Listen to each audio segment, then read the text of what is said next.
Pleasant good morning, everyone. Welcome yet another Saturday morning. I am Simone Claxton, President and founder of the Sapphire Miriam Foundation, a nonprofit organization based in the beautiful Trinidad Island Republic of Trinidad and Tobago. It's a beautiful sunny day here.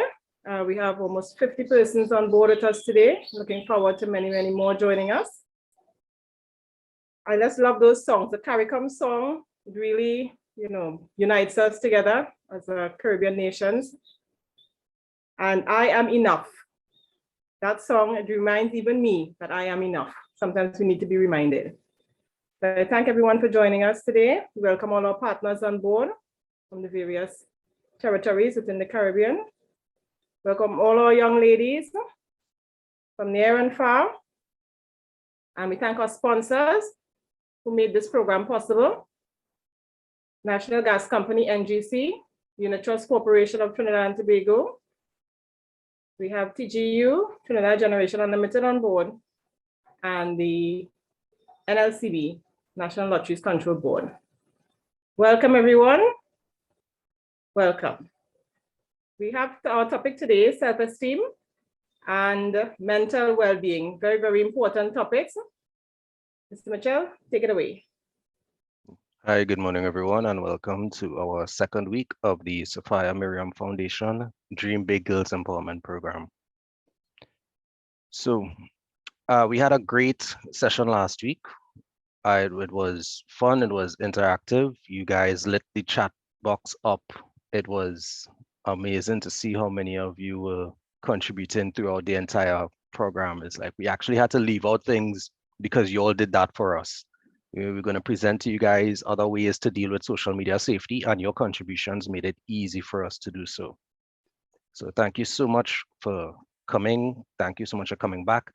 And this week, as Simone expressed, we're going to discuss some self-esteem, some mental well-being. We have with us this morning a very special guest. She's a friend, or I guess I have to say now a co-worker, because we've been doing projects together for a couple of years now. She's appeared on my radio program, on my podcast, and now we actually have a podcast together. Her name is Valdez. She's an educational psychologist. She's also, if I'm not mistaken, the president of her her alumni association from Holy Faith Convent Penal, and she has her own private practice, Equilibre Counselling Services, and she is an amazing person. Not just a professional, but a person. I've seen over the past couple years how she's, even as an adult, continued to develop her self-esteem and take care of her mental well-being. I don't know if she's in with us just yet. Hey, morning, Jael. How you doing? I'm here and I'm glad to be here. Just one correction, I'm a counseling psychologist, not an educational psychologist. My apologies, because our educational psychologist is Debbie Gibran. I'm sure she's here somewhere as well. So Jael, if you don't know, I'm mixing up my psychologist. Sorry about that. So Jael, this morning, I don't know if you'll be able to help us have a little conversation, particularly in terms of being able to identify mental well-being and, to identify elements of self-esteem and that type of thing. So could I hand over to you? I'm going to do my best, and I'm hopeful that the young ladies will be able to interact with me, because I have, it's structured more as a little chat as opposed to a presentation. So I hope that's okay. It's perfect. All right, so maybe we could probably start by what these young ladies, what is their understanding of self-esteem? When you hear that word, what do you think? Or that term, what do you think? Self-esteem is the amount of confidence you have in yourself. Right, great. I love that. Thank you. I think I'm seeing some things coming up in the chat there. Mm-hmm. And they all seem to be right on target. What you feel about yourself, confidence, being confident, how you think about yourself, self-love, your confidence, and how you perceive and feel about yourself, love and confidence, how confident you feel, how bold you are, what you truly think about yourself, and how you perceive yourself. So we have some really intelligent young ladies on this morning. My work is going to be not as difficult as I probably anticipated it. This is great. These girls will take over, right? How highly you see yourself, right? So I love that. So all of that is correct, and there are different aspects that would contribute to that. So we have 3 terms that I would like you all to take away from today when we're talking about how you perceive yourself. So I have notes, guys. So just letting you all know, all of this is not coming off the top of my head, because sometimes I feel a little shy too. So I have to write things down just to make sure. Right. So we have your self-concept, which is what you think about yourself, right? So we have basically our thoughts and our feelings. Those are the 2 main categories in terms of how we perceive ourselves and the world.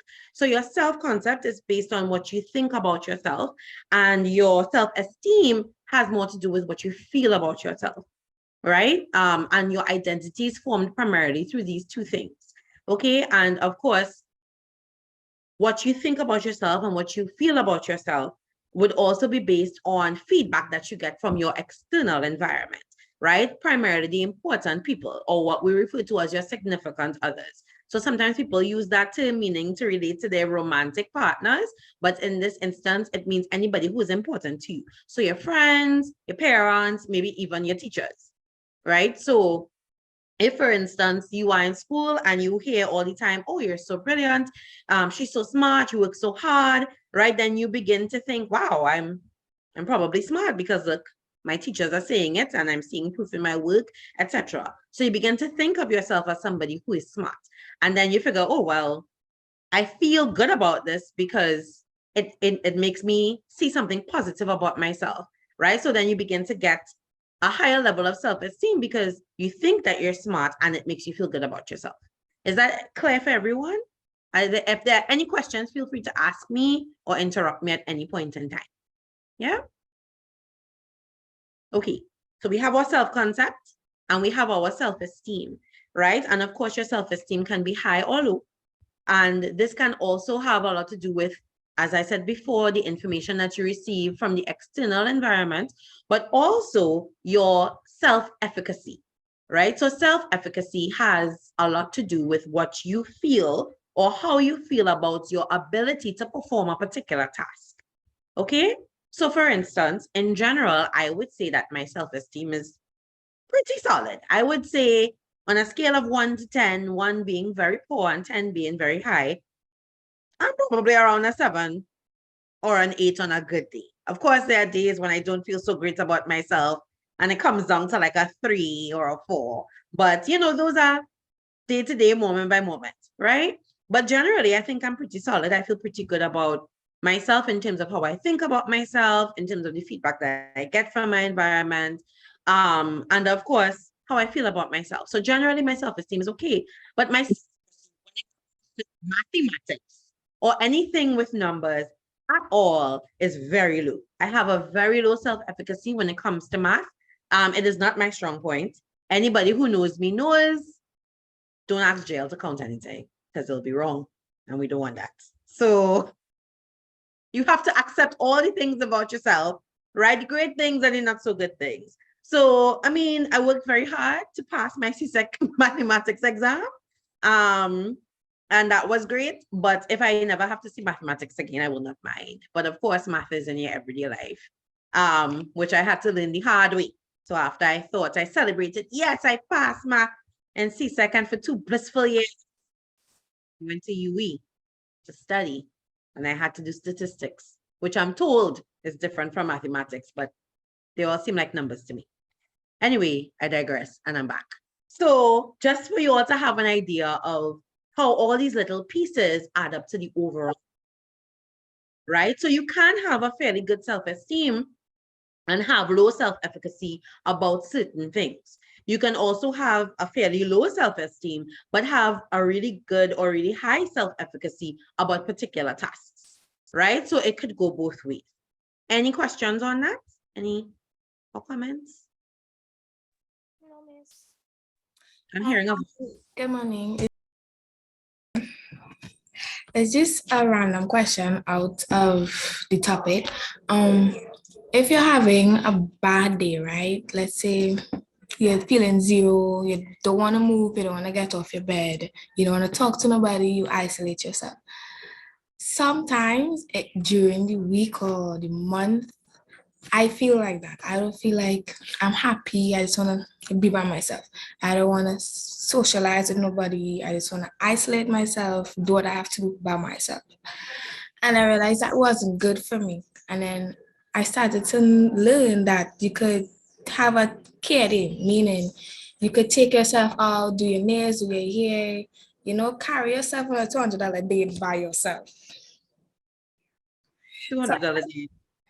I find, you know, it's better that way for us in case, like, for instance, any of the girls here that have not having a good morning, after this, you could go out, line with your friends, you could go watch a movie by yourself, buy yourself something, spend your money on yourself, not too much, but you know, I just, yeah. So your question is, well, how old are you?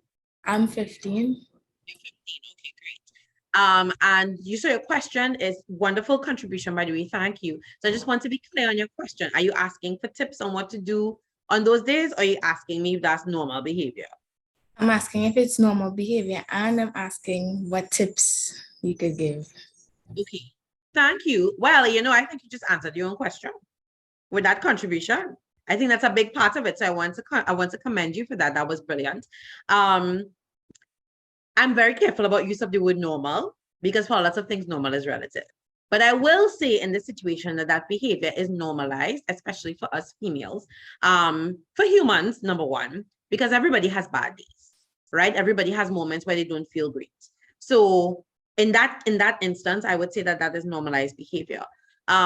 Secondly, in terms of us, you know, as females, we have our menstrual cycles, we have our hormones, right? And sometimes based on how much estrogen or how much dopamine or how much serotonin or whatever is being emitted at that moment, or if it's higher levels or low levels, that could also impact how we feel, right? And of course, our hormones can play a role in that. So sometimes maybe if you were to track it, like I know for me, sometimes I could definitely pinpoint a particular point in the month where I expect to feel a particular way. It may not always happen. It may not always be to really great degrees, but it's pretty much similar around the same time each month, right? So that is also something to be mindful of. What I will say was really great is that you were able to notice for yourself, right, what went to potentially unhealthy behavior for you, right? And that's the best thing about it. Everybody is their own expert, right? Everybody knows themselves the best. So of course, sometimes you can't always be 100% rainbows and sunshine, unicorns, everything happening and looking great, right? Sometimes you will feel sad. Sometimes you will feel like this is not what you expected your life to look like at this point. Sometimes you might feel down because you didn't do as well on an exam as you anticipated. These are things that would happen and are part of your normal everyday life, right? So it is up to you to notice, okay, I feel like, yes, I wanted a little time away from my friends, but it's been several days now and I haven't really communicated with anyone, right? You have to be aware for yourself, what is your normal from what is not your normal, right? And sometimes we have to be able to pinpoint that and recognize, okay, this isn't great. And sometimes, depending on how badly we may feel, we're able to pull ourselves out of that emotionally. Sometimes we need a little extra help. So you might want to reach out to a friend or a family member, somebody whom you trust, right, to speak to about how you're feeling. You might journal. I don't know how many of you keep journals. I am a very, very big supporter of journaling, right? Because sometimes you may not feel comfortable or you may not feel like you have somebody that you can trust to speak to, but you want a safe space to express your feelings. So journaling is really good for that, right? Also, this is where we have to be each other's keeper, right? Because sometimes what you're feeling, you're so deep in it that you're not even recognizing that you are behaving in potentially unhealthy ways, like isolating for a very long period of time, right? So that is why we have to be each other's keepers and recognize, oh, I haven't heard from Joanna in a little while. This isn't like her. Normally she would message ever so often, let me reach out. Excuse me, or I haven't heard from Kalia or Alexis or Faith and Navia, right? So I'm just reading the names that I see. Don't worry, Alexis. Alexis got a little startled. right? So we have to look out for each other to be like, okay, I haven't heard from this person, or I realize she isn't as cheery as she usually would be, or normally we meet every week to chat and I haven't heard from her. You know, she seems to be having a difficult time. How can I help? So sometimes we have to reach out to people because others or even ourselves, we may not be in a space where we could say, I need some assistance, I need help. Is that helpful to you? Yes, it is. Thank you. Any other questions so far? No? Okay, great. Hi, Jill. I just want to interject there. I just want to thank you for that because, you know, even us as adults, sometimes it's difficult to really come out and say, you know, sometimes I have low days and, you know, and that kind of thing. So I really want to commend her for, you know, reaching out and expressing that and expressing how she deals with it, because it's good to, you know, to treat yourself, you know, and that's part of building, you know, your self-esteem. When you spend time and money on yourself, you know, you feel good. You feel good, and that's okay. So now that's a great way to deal with, you know, that type of situation, you know, and we all struggle, you know, from teen to adult to, you know, children, we all struggle. So thanks very much for expressing that. Yes, thank you. And thank you, Simone, for affirming her. Really, really love seeing that. Right. And so just to go a little bit extra in terms of what you spoke about, because that is a point I was also going to raise. We have to be self-aware, right? And that's a term that we hear a lot lately, but what does it mean? So when you all hear the term self-awareness, what comes to mind? You say self-awareness, right? Okay. For me, I find that, you know, with self-awareness, it's nothing really, for me, I don't find it's nothing really to look out for. You know when it's happening. You could see it in anybody, yourself, anything. So as I said earlier in my point, when you're feeling down and somebody's like, I notice you're not feeling 100%. I notice you're not feeling happy and I'm feeling joyful today out of all the days. You know, I find that is what it means to me when people see it, you know. Okay, thank you. So I'm seeing Princess. I hope I'm pronouncing that correctly. Princess said being mindful of you and your surroundings. Yes. Anybody else? Being aware of what is going on with you, your body and your surroundings, being able to realize what you're feeling. Yes. So it really is more when you're looking internally, right? Where you have a conscious knowledge of how you feel. Yes. I see Debra has a hand up. Yes. Could it be turning your camera on means you have a high self-esteem or not? It could be that. I feel like I walked into a landmine. I'm going to back out. Right? Yes, it could be that you have a good level of self-esteem. Yes. Mm-hmm. Simple, turn your camera on. Come on, guys. I know my gem has high self-esteem. Come on, let's see those beautiful faces. Let's see those beautiful smiles. I love them. It's the smiles that keep me going every day. Where are my gems? Turn the camera on. Show the world that you have self-esteem. Come on. Yes. Peggy says that she's scared. Come on, Peggy, nothing to be scared about. Nothing to be scared about. Yes, scared as because well. you totally and wholesomely love yourself. There's nothing to be scared about. Katara is not ready. Yes, Guys, yes. this is the time to be ready because we're doing self-esteem today. So today is Yes. the day, yeah, to be ready, to turn on your cameras. Nothing's wrong. You are who you are. Yes, you are enough. You Yeah. are beautiful in the skin you are in. Yeah. Yes. Yes. Joanna's turned hers on, so that's lovely to see. Great. Yes. Denny, And it's good, Jane. it's good to see Cassandra too, Cassandra Williams. Oh, yes. She has the same name as my pal rep. Okay. I thought it was my pal rep for a moment. Nice. Thanks, Deborah, for encouraging the girls. That's so wonderful, to Yes. turn the cameras on. Wow, we have Amory and Jonelle and Ariana. Ariana's back with us again this year. Oh, Yes, Tara's amazing. actually turned the Ariana going camera. to high school. Congratulations. And there's our princess. Woohoo! Ah, nice. That's clear. Thanks, girls. It's so lovely to see you all. It's so nice to see faces in real time. So this is great. So thank you again.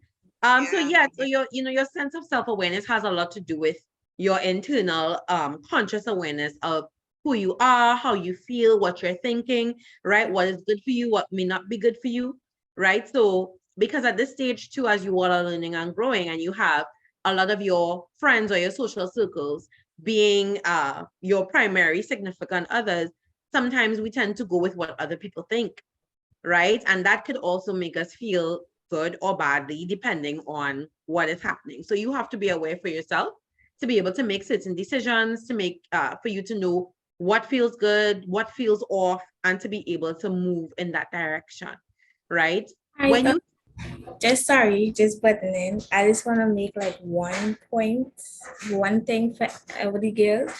If somebody tells you that you're not beautiful, don't take them on, because at the end of the day, it's what matters in the outside and the inside, because you're beautiful in all ways, all size, all shapes, all colors. So if anybody's like saying anything mean to you, don't take it on, because that's them. They're jealous because you're more prettier than them. You're more beautiful than them. So don't take them on. And one thing I want to add is, it don't matter what's on the outside, it matters on the inside. Your personality matters the most. Nothing else matters, just your personality. The kindness in your heart is the only thing that matters. So don't take on nobody else. That's correct. That's beautiful. Thank you. We're all beautiful. I see. I think it's Dr. Zina, I hope I'm pronouncing that correctly, said, yes, indeed, you are enough, and who you are, you're beautiful, fearfully and wonderfully made with no mistakes. So I'm grateful to hear that, those sentiments being expressed. Yeah. So when you hear the term self-love, what do you think of?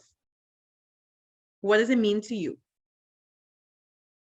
Taking care of yourself. It means taking care of yourself. What else does it mean? And when you love yourself, being able to love yourself. Yes. I see Shakana has a hand up. Hope I'm pronouncing that. Self-love is appreciating who you are and having the self-esteem to be confident. I love that. Appreciating who you are and having the self-esteem to be confident. I'm seeing in the chat, loving yourself, giving yourself the love you need, to respect yourself, the love you have for yourself. Loving yourself by taking care of yourself.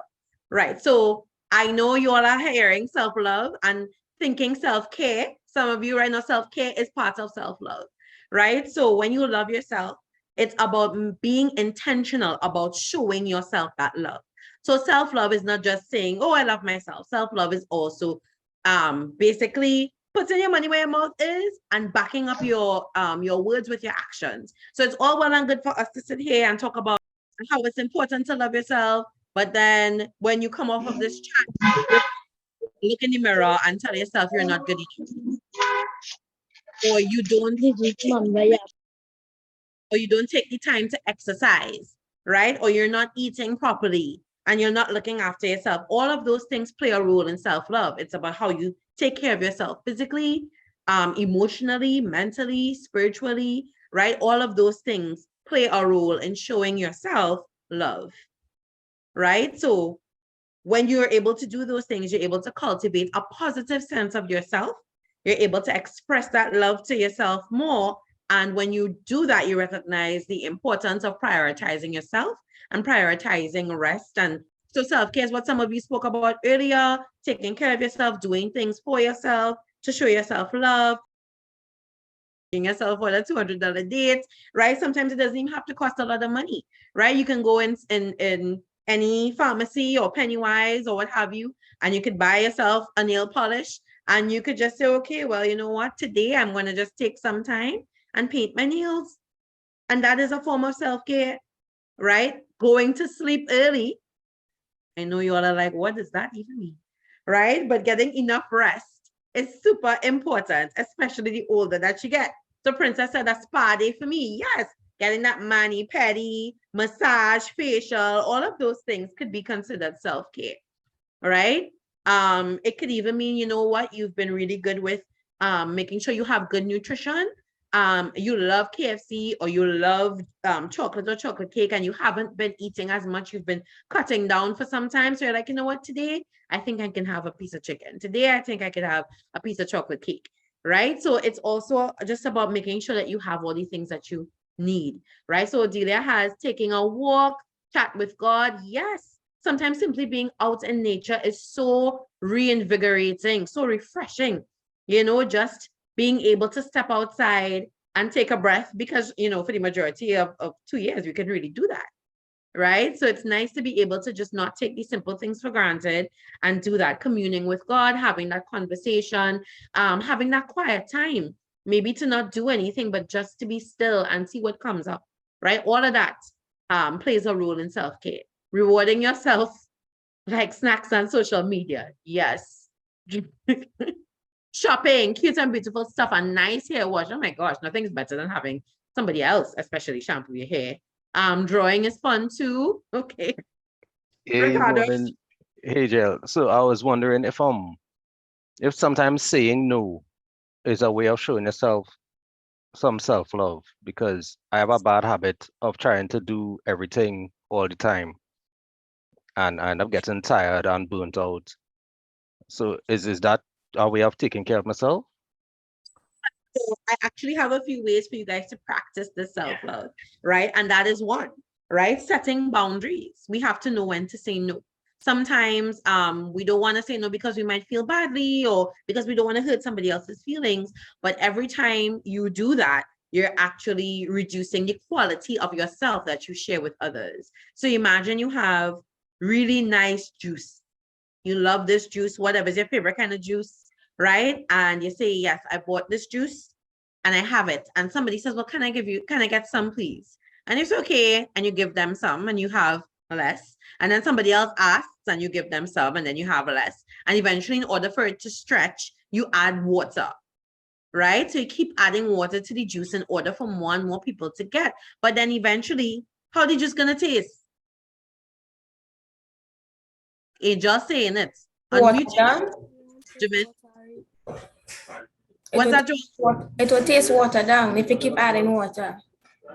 Right? If Princess says it will taste like flavored water, yes, it will taste watery. And I don't know about you, but I don't find watery juices taste good.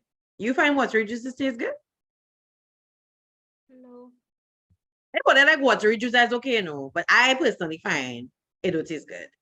Right? So water is water and juice is juice. So I think it really is. Somebody say, well, if it's cool. Well, I mean, you know, if you like it, I love it. But I personally don't like that for me. Right? So we have to be mindful in terms of saying yes all the time. How that could impact the quality of ourselves that we're sharing. So I see somebody last time she got bullied for being a nerd. She wanted to quit school and being a nerd. Right? But did you quit? No.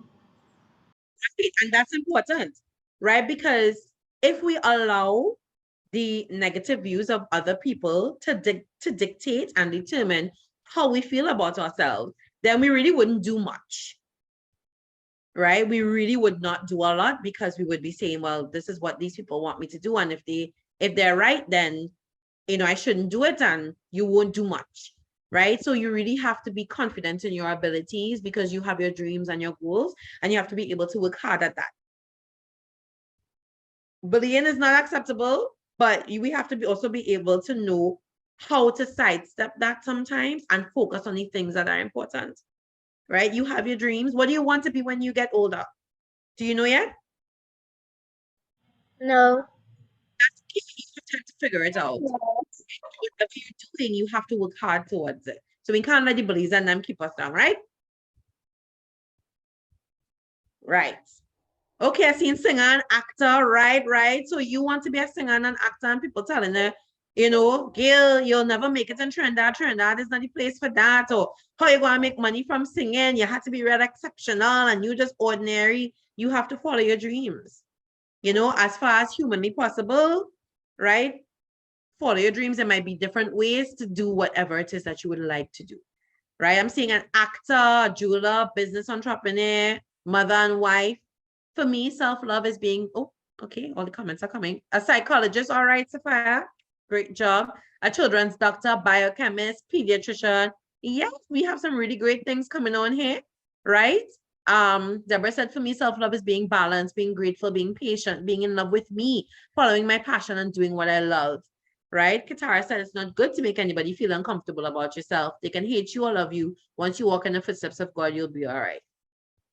Couldn't say it any better myself, right? So really having that sense of self-love. Now, we have to be mindful because you can love yourself and have a healthy sense of yourself, right? But it also does not mean that because you think of yourself a particular way that you have to bring others down, right? So we have to be really careful with that because we all have different gifts and talents. We all have different abilities. So because you may be really strong in an area and somebody else may not be as strong, it doesn't mean that you get to tell them that you're better than them or that they dotish, right? That's not the language that we want to use. We want to encourage people to figure out what their strengths are.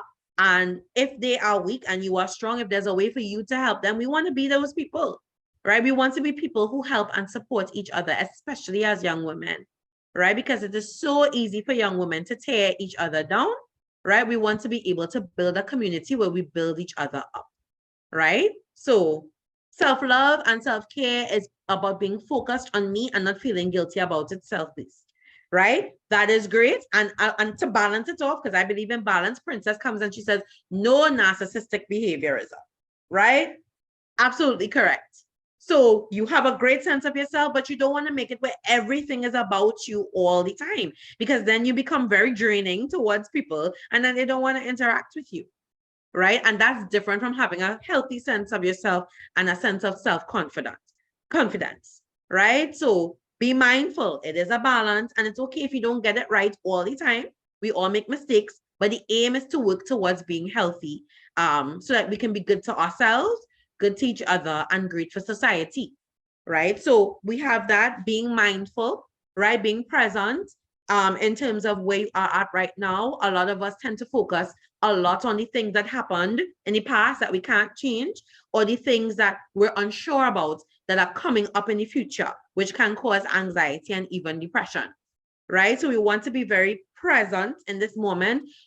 Yes, thinking about the future, having a plan, yes, remembering the past and learning good lessons from it, but being mindful about where we're at right now and working as hard as possible to be our best selves in this moment, right? Act on what you want and what you need rather than what you want.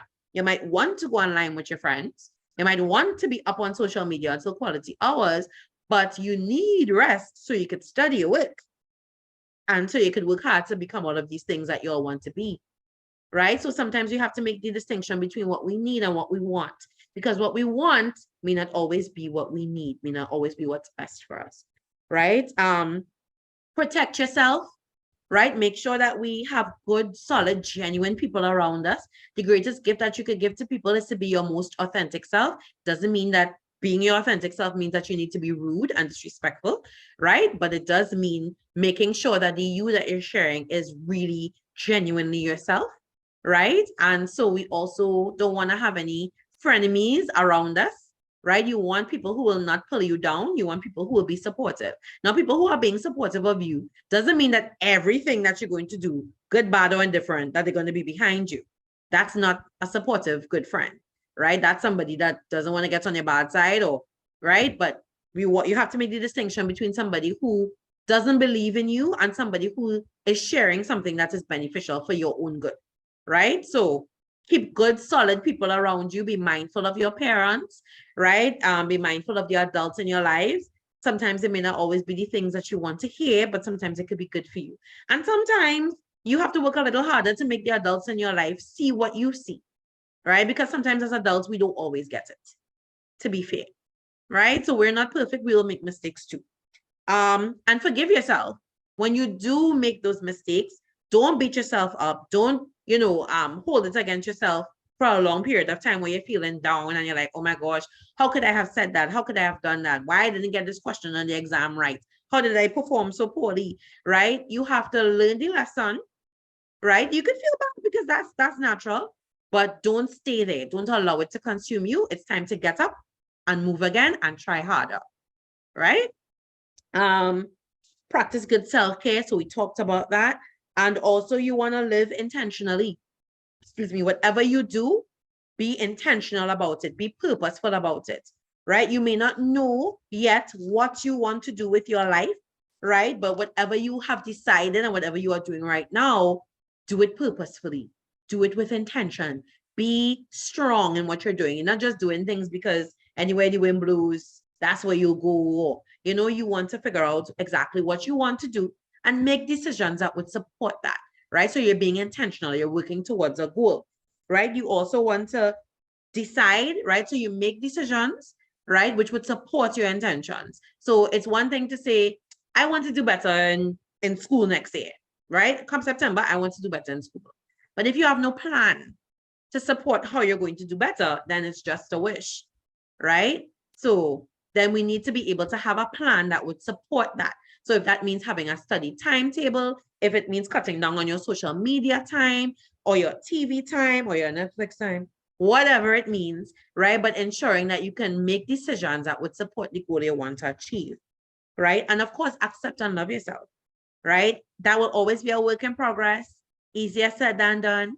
Some days will be better than others, right? But generally, you want to work towards accepting yourself as a whole, right? Good parts, not so good parts, everything in between, but always striving to be the best you that you can be. Some people say, this is me, and who don't like it? Well, sorry for them, right? And they use that as an excuse to not work on themselves, right? As an excuse to not change the things that aren't so great about them. Don't be those people, right? Accept yourself, but also recognize that there's always room for improvement. Yeah? Any questions or comments on that? Hi, Jill. I just want to say I love the analogy of the juice and watering down the juice, because not only the taste, but it's the nutrient value, right? From the juice, you no longer get that nutrition. And we really, when you look at it, we really water down ourselves, you know, that we're not able to really give that value and be as valuable as we really are when we do that, you know. So I just love the analogy, you know, and it's not fair to yourself, you know, to water on yourself or not have that value when you are truly valuable. But the more you stretch yourself, obviously, it's going to eventually come to that. So, and I think being self-aware and recognizing, you know, that and recognizing that cutoff point is really important. Yeah, agreed. Thank you so much for that. Because the thing, as you said, when you stretch yourself so thin, you are also no longer valid to yourself, right? So, and you can't give what you don't have. So it's really, really important to have boundaries in that sense. Any other questions or comments?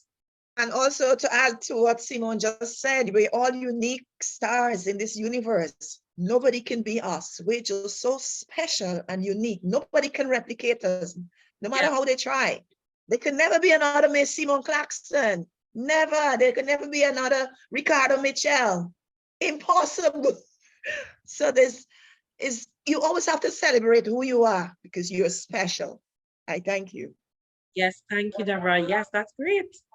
Excuse the watermelon truck in the back. Yes, all right. Anybody else? Questions or comments? Any concerns? Anything that I didn't talk about that you wanted to ask about? You could raise it now, and I'll try to address it for you before I close off. Yes, I'd like to say something. My name's Maria from Journey to You Coaching.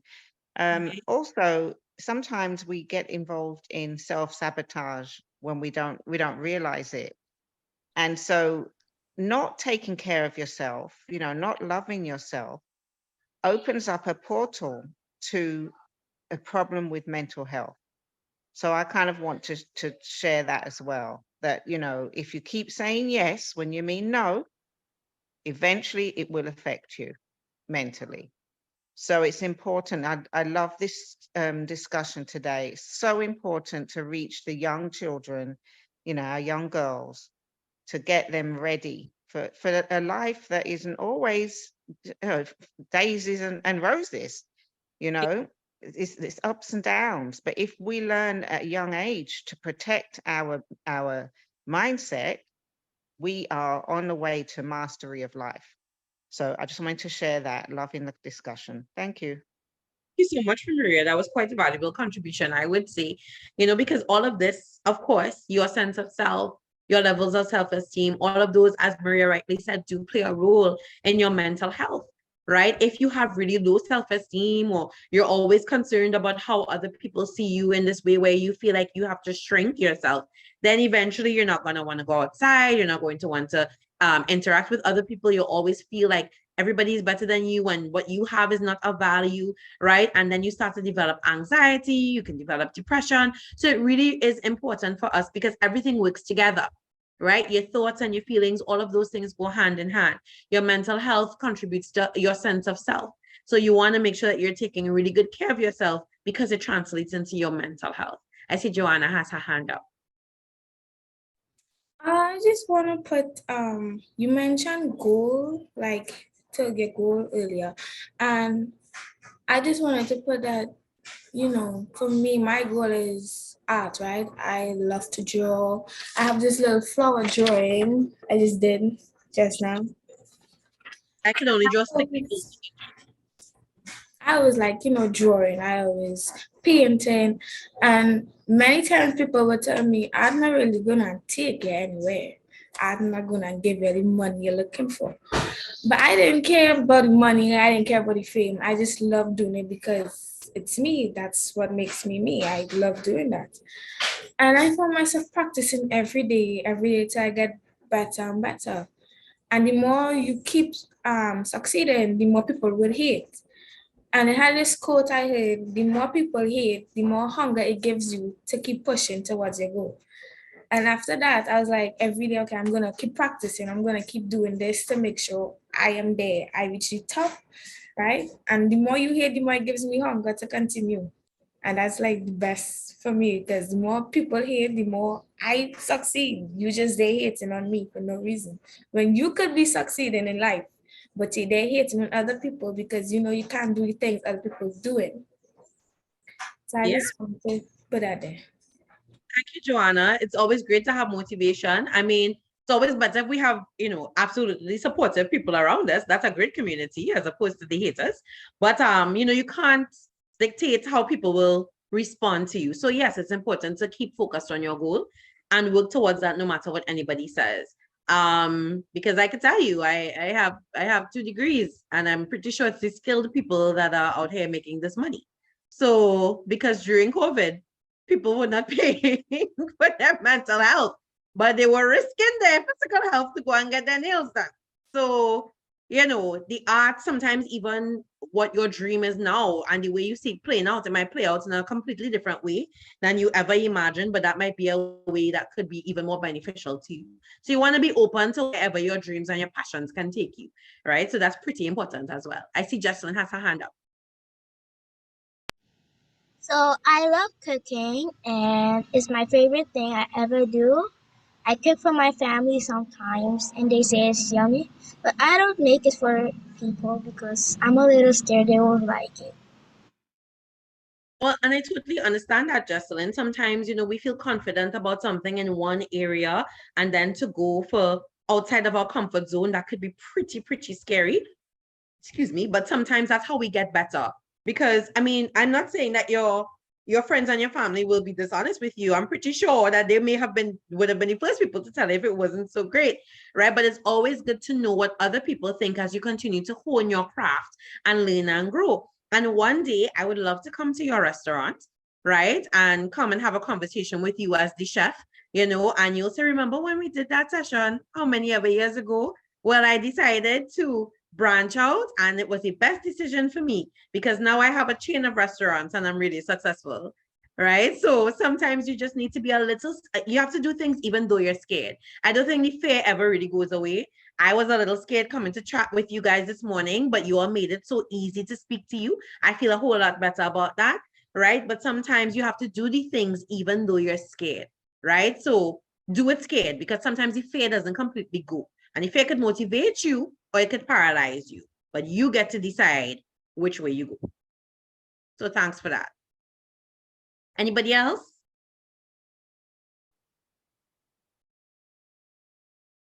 Questions, comments, concerns? Well, Jill, I want to thank you for this morning's session. And in terms of the comments and the questions, there are what looks like 150 something comments in the chat, right? So when I've edited, the recording and put it up, we'll be able to see those comments again. And probably in your next session with us, you will be able to address some of the things that came up in the chat. That'd be awesome. That'd be awesome. Yeah, so if that's it, guys, thank you so much for having me today. I truly appreciated this discussion, and I'm hopeful that it was beneficial to you and that you will be able to take at least one thing from today's session to move with as you continue to love and care for yourself. Thank you. Thank you so much, Jill. I mean, the interaction, I think it was just the perfect format, being able to interact with the girls throughout the questions. I think it was just perfect, touching on self-esteem, self-love, self-awareness, all these different aspects, kind of really pulling it together. And as Maria said, it all really ties into our mental well-being and our mental health. And I cannot, these are things we take for granted until it's gone. And I just want to admonish you, young ladies, your mental health, please guard it at all costs. Your peace of mind, you cannot pay for that. There's no price anybody can pay you for that. Please, I'm begging you, because I'm talking from my own experience. Just over a year ago, I couldn't talk like this, but I have had my challenges, and I'm telling you, do not let anything take away or disturb your peace of mind. When you have mental well-being issues, nothing matters. Nothing is the same in this life. All you long for is to be well, is to be what you call normal. So I would admonish you at all costs. If there's anybody in your life, any issue in your life, whatever, that's disturbing you, please try to address it or deal with it in the best way possible. If you have to eliminate it, eliminate that person, cut them off. I'm telling you, whatever it takes, at all costs, deal with the situation before it overflows and leads into mental health issues. Okay, get help. Persons like JL have become so important now, especially after the COVID. We've all been dealing with a lot of issues, anxiety, depression, etc. And even having someone to talk to, JL, like yourself, where you could express and talk about what's bothering you, journaling, all of these things, it really helps. If you can't write your journaling, you can do your voice recordings on your phone, just get it out, start addressing issues. You guys are young, address the issues. Don't let it pile up to our age, because when it does pile up to our age, it overflows. And believe me, when it overflows, it's not easy dealing with it. So just, please take my words of advice. I'm talking from experience. I'm not talking from what anybody told me. Okay. So thank you so much, JL. Thank you, Maria. Thank you, everyone, for your contributions. I really appreciate it. Thanks, Debra. Okay, so we're gonna hand over. Yeah, I just want to say that was a very emotional point for me. You coming on and say how you recover because of your mindset, and because of your internal strength. That is what keeping you. It was a big moment for me. And as we say to our girls, this thing here, if you don't deal with it now, when you get older, it will manifest itself in the form of diseases.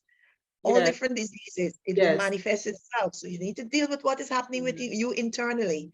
Yeah. I thank you. Yeah, I totally agree. It manifests in diseases, and you're thinking, well, why am I sick? Why is this? Why is that? And it's a lot of issues that have been suppressed that you have not dealt with. As I said, when you leave it to our age, it's a lot to deal with. Believe me. So start addressing things from your age, from young, and dealing with issues, right? As I said, journaling, get your counseling, healthy attitudes and behaviors, and to deal with issues in life, because we will always have issues.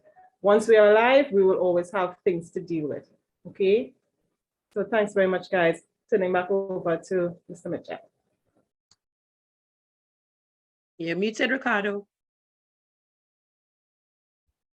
Yeah, JL, thanks for that. Seeing so many comments in the chat from the girls thanking you for your sharing and thanking you for the session. I've seen they commented on how much they love your hair. I've seen that they love your unique name. And on behalf of the Sapphire Miriam Foundation, thank you so much for changing what we envisioned this session would have looked like this morning. I thought you would have get the girls a little 20 minutes and we wrap up and move on, and you gave an excellent, interactive, and very informative and educational session. So thank you very much.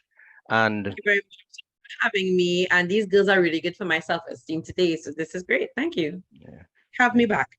Sure. Well, most definitely. I think you're under contractual obligation by now. And I would love to extend the meeting, the session, to Drs. Nova Simoy Abiona and Dr. Zina Arinze of Poor Africa UK, right, for their contributions on mental health and well-being and self-esteem this morning. So, Poor Africa, phenomenal African woman. Greetings, welcome. Hello, can you hear me properly? Yes, we can. Okay, awesome. Yeah. Dr. Zina is there. I should have put my my background up, isn't it? But never mind. Next time. So Dr. Zina was supposed to be the one speaking, and because she is under the weather, yeah, I would do most of the talking, but I would get her help because I could see that her hands are working, so she'll be doing stuff in the chat, okay? So, awesome. So, hi, everyone, including my own children. Listen attentively, girls. Yes. I am going to be speaking to you about peer pressure and social anxiety. And the way that I want to start it is for you all to be interactive as well, but I'm going to try to make it as simple as I can for you. So hopefully the instruction that I give would be easy. Now, let me just say this now. Jaya said that she feels anxious when it comes to maths. Me, I'm dyslexic, and this thing was thrust upon me in a short space of time. So if you hear me chopping over some words, don't say, is she a baby? No, okay, people. Yeah, but I am going to do my best to run through things as quickly as I can and make sure that you all really get it. So please, I'm going to be saying some statements and it has to do with social anxiety and peer pressure before I go into the topic. And when Dr. Zina will put the statement in the chat, and under the statement, I want you to put if it's true for you or not true for you. So how you will do it is, if it's never, put 1. If it's sometimes, put 2. Often, 3, and always 4. Let me say that again. Never, 1. Sometimes, 2. Often, 3. Always 4. And if for some reason you don't remember, you could just put a smiley face, a thumbs up, thumbs down. Yeah, but just anything to express how the statement is affecting you. Does that make sense? Can I see some nods or say it again, please? Okay, I can see some thumbs up. Thank you very much. So here's the first statement. I feel very nervous and self-conscious in social situations.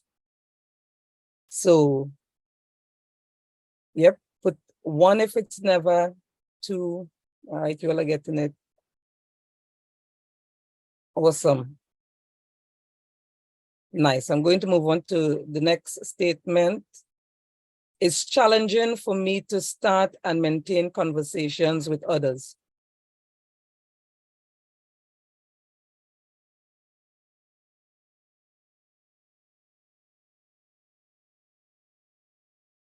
Remember, 1 is never, 2, sometimes, 3, often, 4, always. Okay. Thank you all. And for those of you who are not interacting, please, as I say, if you can't remember the numbers, put a smiley face, a thumbs up, a thumbs down, just so we know and we have the information for after. And Ricardo, you don't have to put all these numbers back in the chat too with your editing. You're the best editor ever, but you don't have to if you don't want to. At least we have the information. I see that already. Right. Number 3. Somebody needs to be muted. Thank you so much. Yeah. So question number 3, I worry excessively about what others think of me. Yeah, 80. Both of them is 80. Yeah. Thank you. Nice. Yep, I see the numbers coming in. Yep, and then question number 4. I avoid social events or gatherings because I feel embarrassed or judged.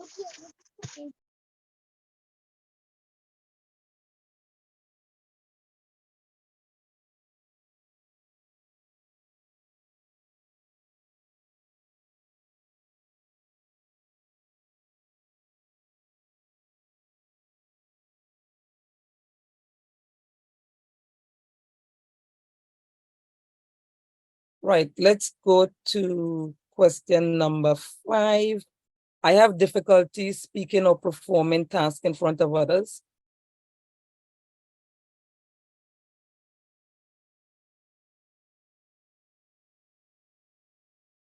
Dr. Zina, I think your fingers need to be a little quicker because I see your numbers going in before you put it.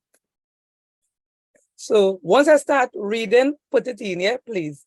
Thank you. So I'm going to read question number 6 shortly. Yep. Okay, so I'm going to read question number 6 now. So you could put it in. I often feel like others are judging me negatively.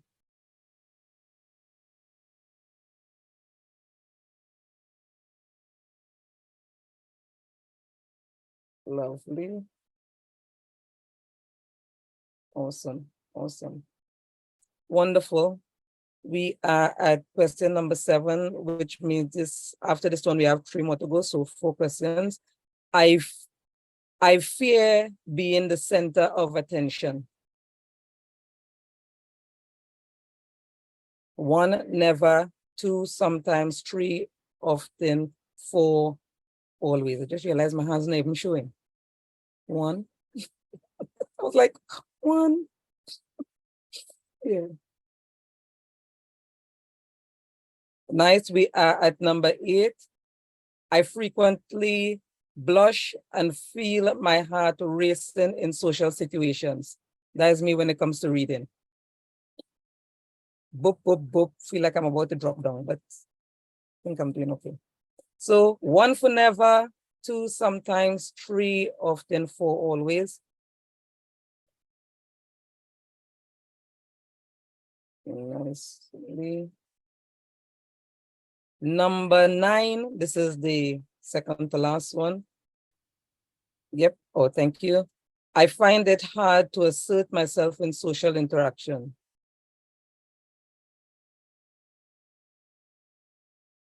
1 never, 2 sometimes, 3 often, 4 always. If you always feel like that, yeah, if you feel so sometimes, 2, more often than not, 3, never, 1. And then this is the last question. I often overanalyze and criticize myself, my social interaction after they occur. 1, never. 2, often. No, 2, sometimes. 3, often. 4, always. Thank you all for being so interactive with that. I know that just having the information and being able to even say for yourself how you feel about things, it's really important. Yeah. Nice. So let me just ask for one person to share with me what you think social anxiety is. This is a big word to some. Before I even finish. Yeah, social anxiety. All right, Odelia or Jazz, let me hear you all.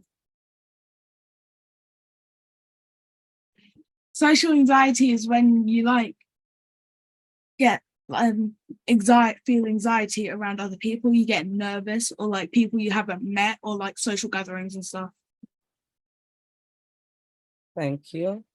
Thank you, Odelia and Jazz. I can see two other hands, so I'll allow the others to say in case you want to add anything to what was said. You pronounce your name Liam? Liam? Leanne. Yep, go ahead, Liam. For me, I think social anxiety is fear of crowded places, big gatherings, events. Okay, that's a very Yeah. good point as well. Thank you so much. And Princess? Social anxiety is the being scared of social interactions or being in crowded places with people. Okay.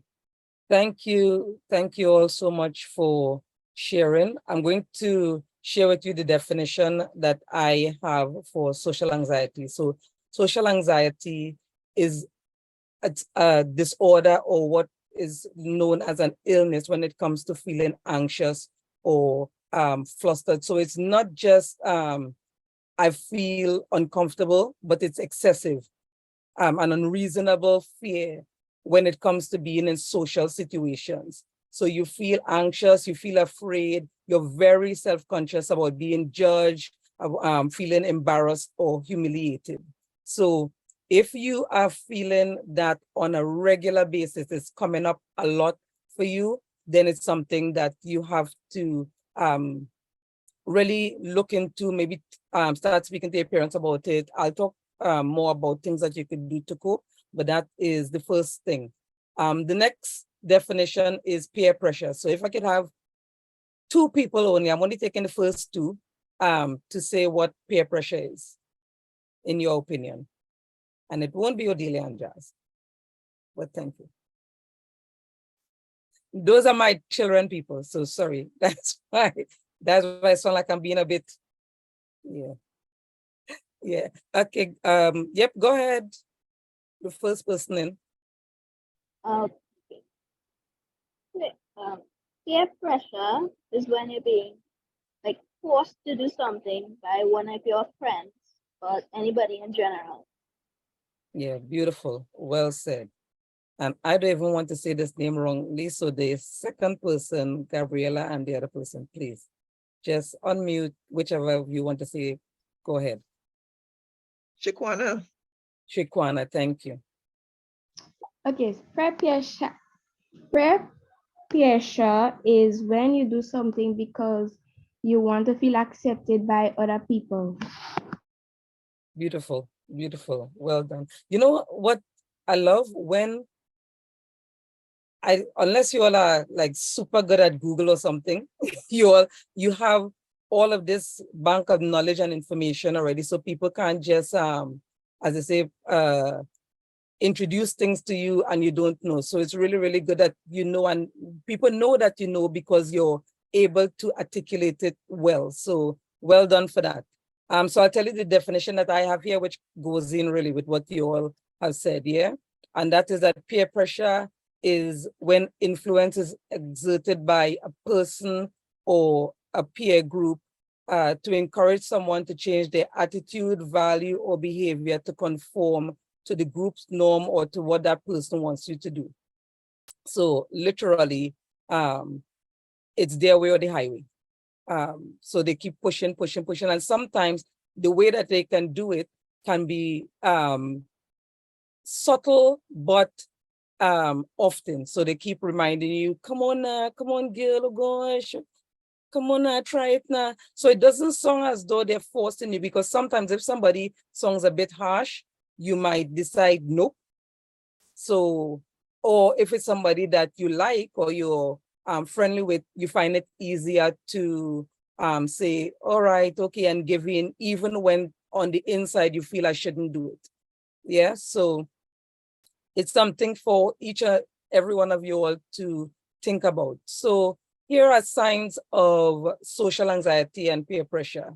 When you feel like you're going to be in situations where you'll be judged, so you're afraid to go into those situations, or if you feel worried a lot, you keep being worried about being embarrassed or humiliating yourself. That is another one. You have an intense fear of interacting or talking to other people.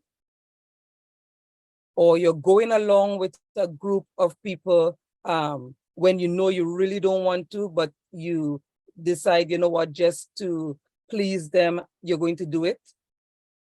And then the last one I'll share is when you feel pressured to look or act a certain way. Let me ask in the chat, has any one of you felt, especially the last one, you felt like pressured to act a certain way or pressure to look a certain way? You could use your emoji, you could use your thumbs up, yes, no.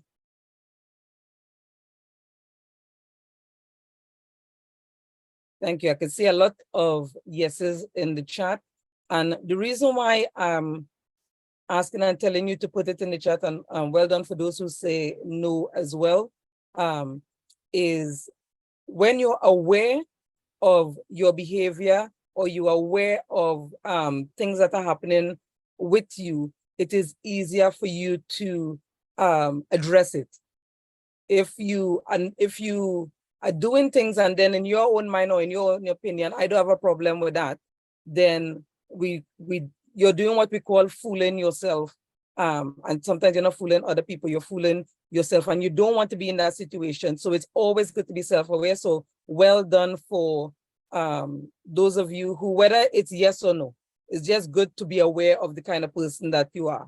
If you've put something and it's not really you, when you stop and analyze, or like you thought about it for a while, then you want to begin to think, you know what, all right, so in this area, maybe I'm not as good here as I think I am, or I'm better here than I realized that I was. So self-reflecting is very important.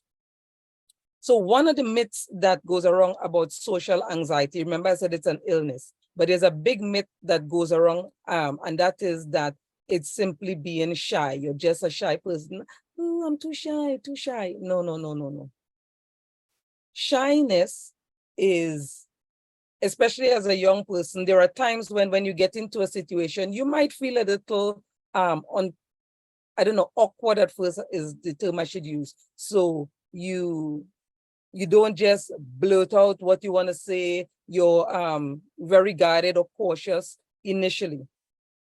But when people start speaking to you, what tends to normally happen is that after a while, you find it easier to begin to engage. So they might ask the question, and even if you're reluctant at first, because the conversation keeps going on, or you see that the person's behavior or mannerism is friendly, or they are around your age, like you're sure they are around your age, not social media people pretending.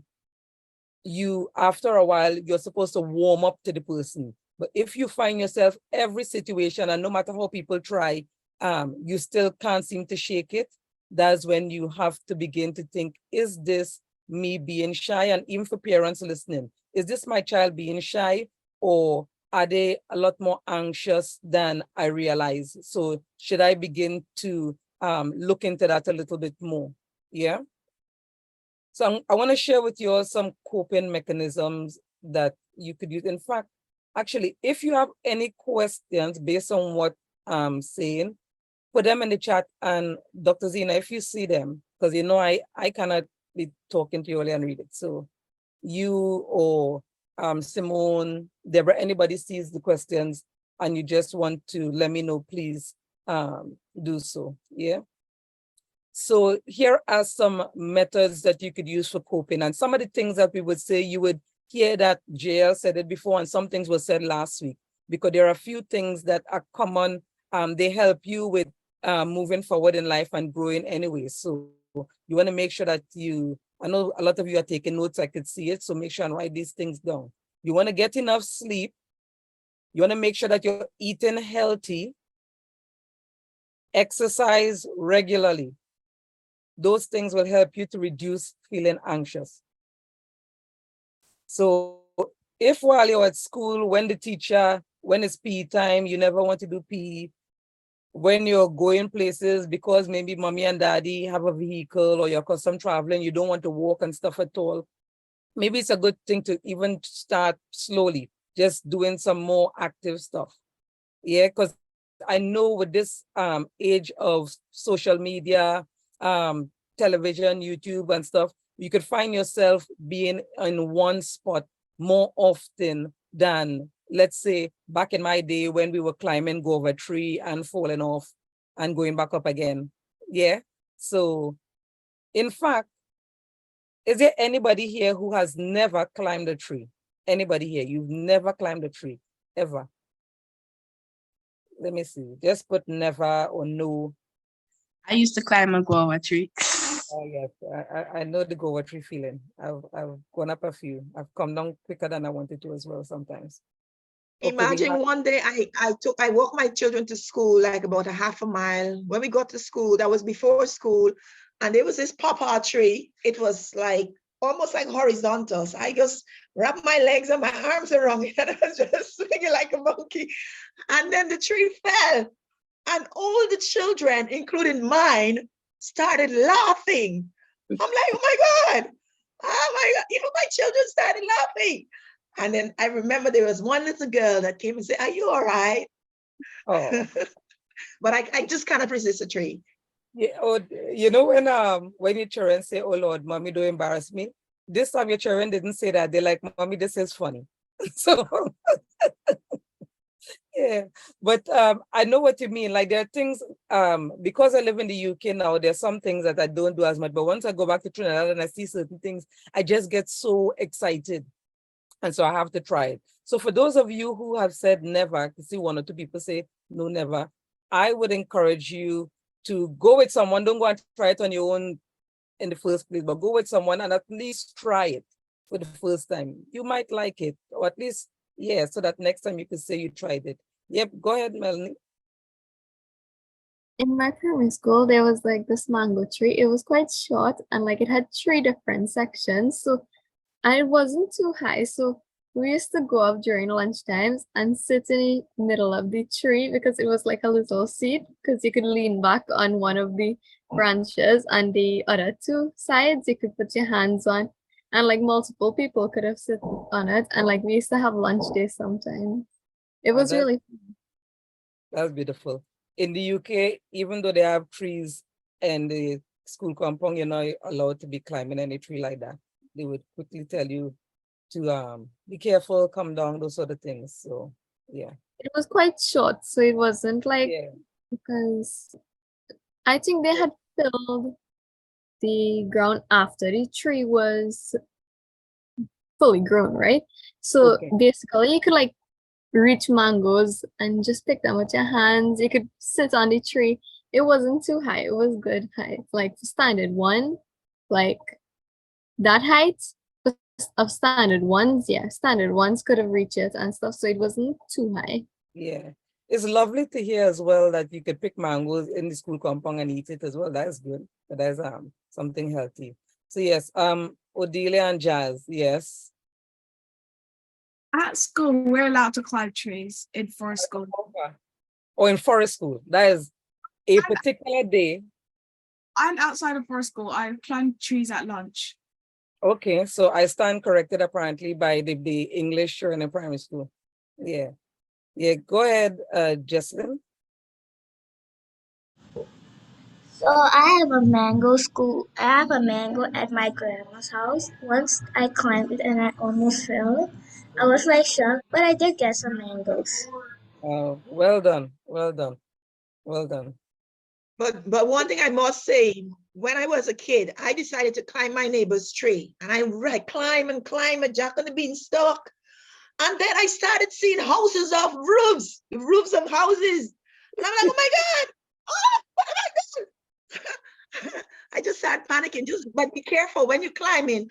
Do not go too far. Just watch what you're doing. Don't make my error. 100%. Before the fire truck have to come and get you down. Would not be nice. Yeah. Awesome. So another thing that you should do when it comes to coping is mindfulness. It means you want to practice to be present in the moment. When people are speaking to you, if you find yourself just always being worried about what they're going to say or what will happen, then you cannot really engage fully in conversations and interactions. So you want to listen to what people are saying. Don't have your answers just waiting.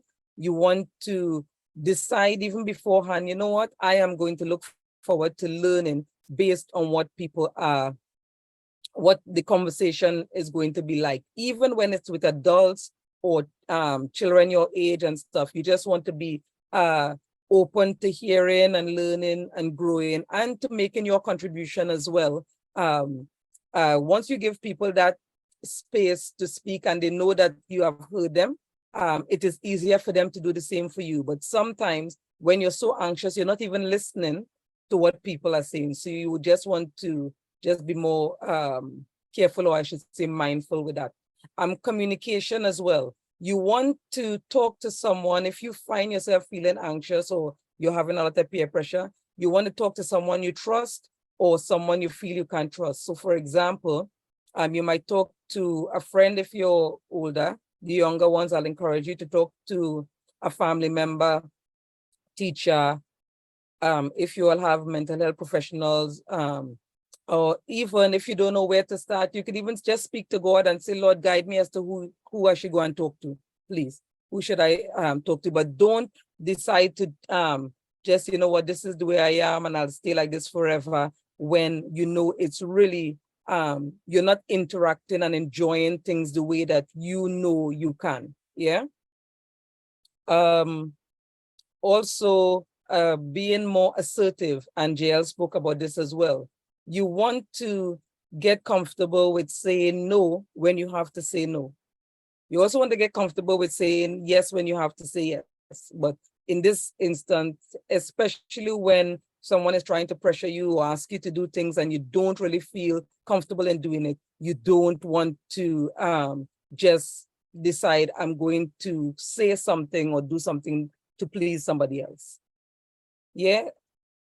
Everybody following me and understanding what I'm saying, you could put thumbs up, yes in the chat, 100%. Beautiful, beautiful, beautiful. Awesome. So let me tell you all some things to avoid, and I've kind of touched on some of them. So first of all, make sure you avoid isolating yourself. Yeah. You also do not want to overeat or undereat just as a way of trying to make yourself feel good. That's why we said talk to somebody. It's always better to do that. For the older ones in particular, don't have friends or people telling you, try this, I've tried this and it worked. Yeah, try this smoke, try this shot, you don't know what's inside of it. Yeah, you just don't want to be putting things in your body you're not sure about or uncomfortable doing.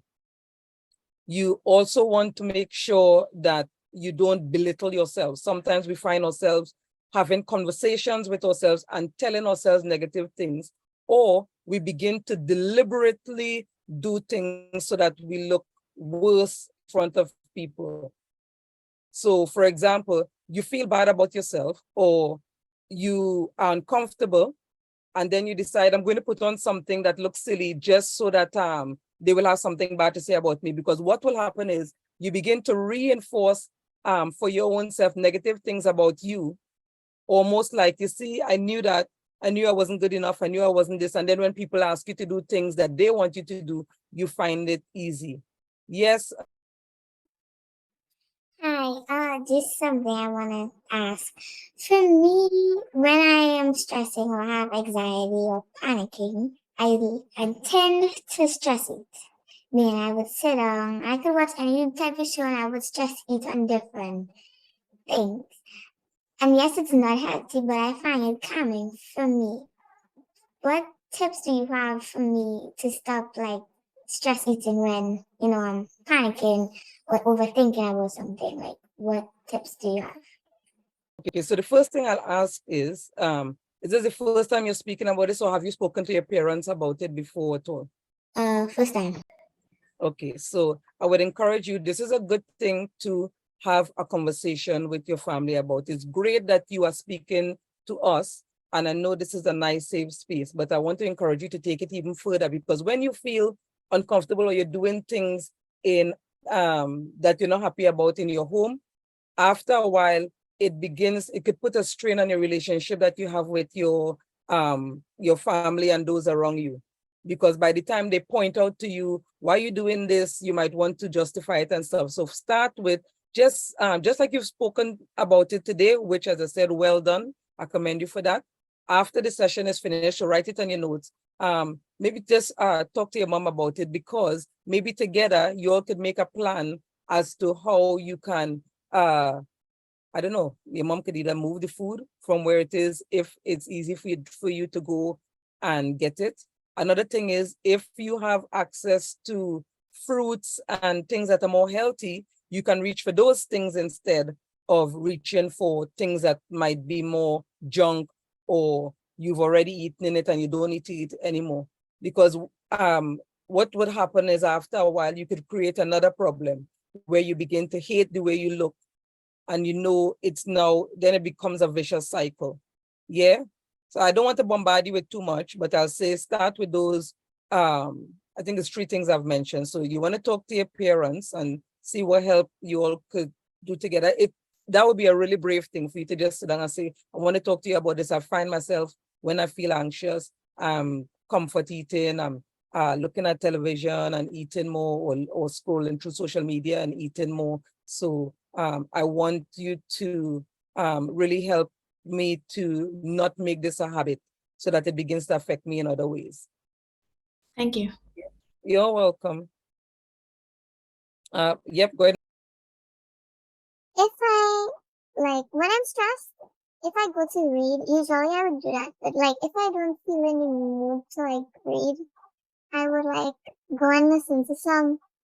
I have this list of songs that are like really, really sad, and like I would listen to those songs and like stress out even more on them. And then after I stress out, it feels so good to finally be relieved after stressing out even more. And that, like, I don't know, for some reason it helps. Okay. Like stressing out even more. And then you get the relief after all that, you know? So I would say, well done for doing that. A step further, I would also say, because you want to make sure that if there is something that you have to deal with, that you don't just use this as an avoidance technique, and then you still have the problem.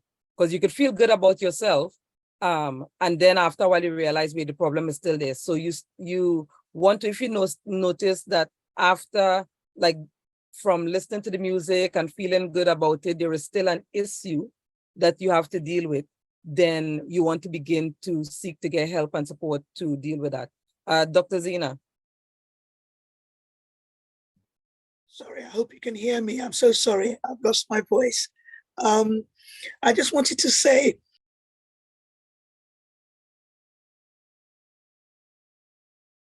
it's important that you are self-aware of what your triggers are, because as I think earlier on, Simone said that we as adults, we have some of these issues now, and you don't want to grow up to be where we are. We want you to start where we left. Does that make sense? So the example that you've given in terms of listening to music, sad music, it sounds great at the time. I used to do this when I was your age. So when you were talking about it, I remembered all the love songs that were sad. That's what I would listen to at 16, 17, and I would cry more and more and more, and eat and eat and eat and drink Coca-Cola till today. If you can see this, I still like Coca-Cola. I don't drink it as much, but it's a habit that you don't want to form, whatever it is. If at the end of doing whatever it is that you're doing, if it makes you feel good at the time, but afterwards you're filled with regret, then it really isn't what you should be doing. So it could, like Joanna said, it could be eating. It's all part of self-soothing, where you're soothing yourself. You're eating, and then later on you might look at yourself, why have I eaten this? I don't look good. Or I'm listening to this music and it doesn't really make me feel good afterwards. Or for those of us that are adults, maybe you go shopping and you spend so much money that you don't have, and then you regret because you spent the money that you're supposed to use to pay your school fees or your bills or whatever. It's really important to know what your triggers are. What really makes, when we're talking about self-awareness, what is it about me that makes me go to that space? What is it about me? Is it something I smell? Is it something someone says? Is it because I want to please people? Is it because I want to be in the audience? My children always say to me that when I'm talking, we could be in a group of, in fact, Dr. Nova says this as well, we could be in a group of 2 people, 3 people, but without even knowing it, I'm talking, if I'm outside, I'm talking to people on the street.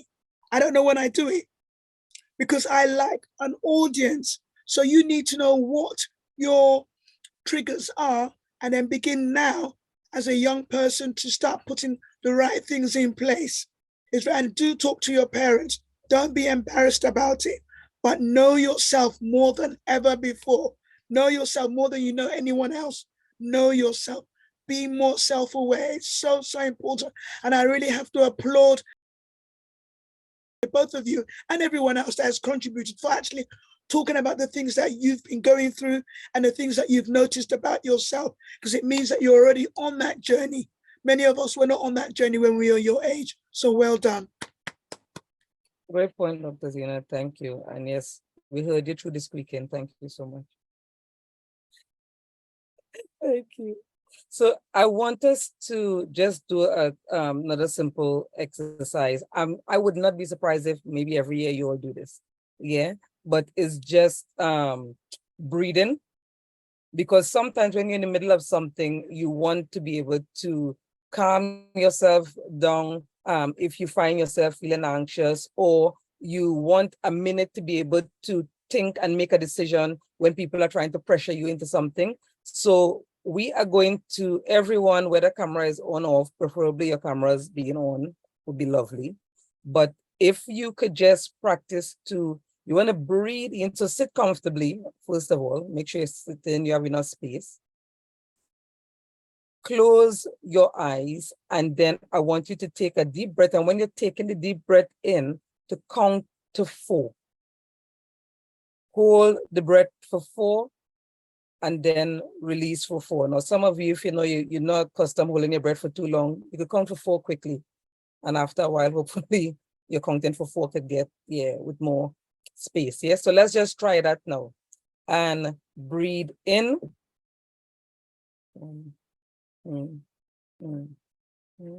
Hold it. Out.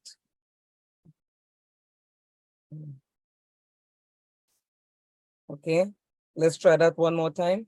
Breathe in for 4. 1, 2, 3, 4. Hold it. 1, 2, 3, 4. Out. 1, 2, 3, 4. We're gonna do it one more time. Breathe in for 4. 1, 2, 3, 4. Hold it. 1, 2, 3, 4. Let it out. 1, 2, 3, 4. Well done. You could open your eyes now. So when you're breathing in, the 1, 2, 3, 4 is you want to take in the breath subtly.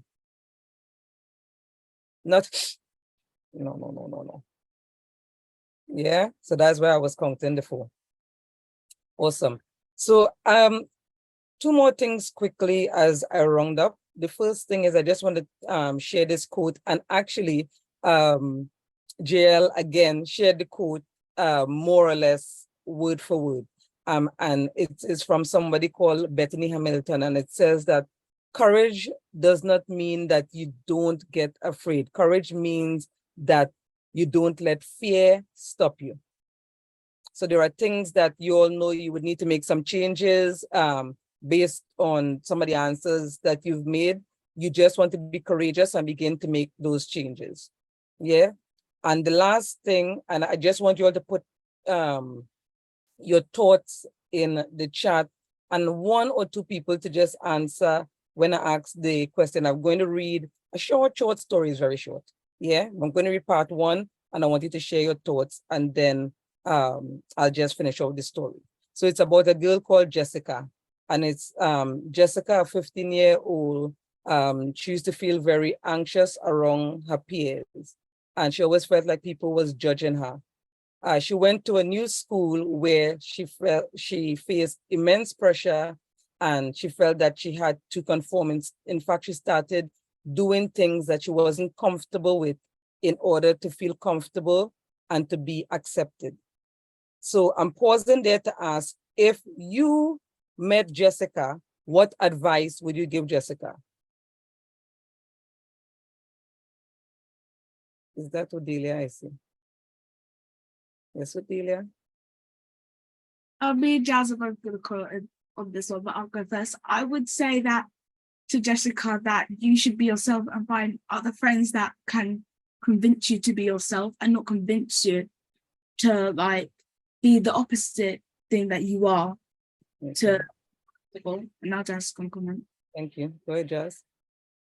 I would say just like what Delia said, to just maybe just if you have friends who are just peer pressuring you, maybe to just try find real friends from to care about. Yeah, that's a good point. If people are pressuring you, they're not real friends, they're fake friends. Hashtag fake friends. Okay, thank you so much, Odelia and Jazz. And Joanna?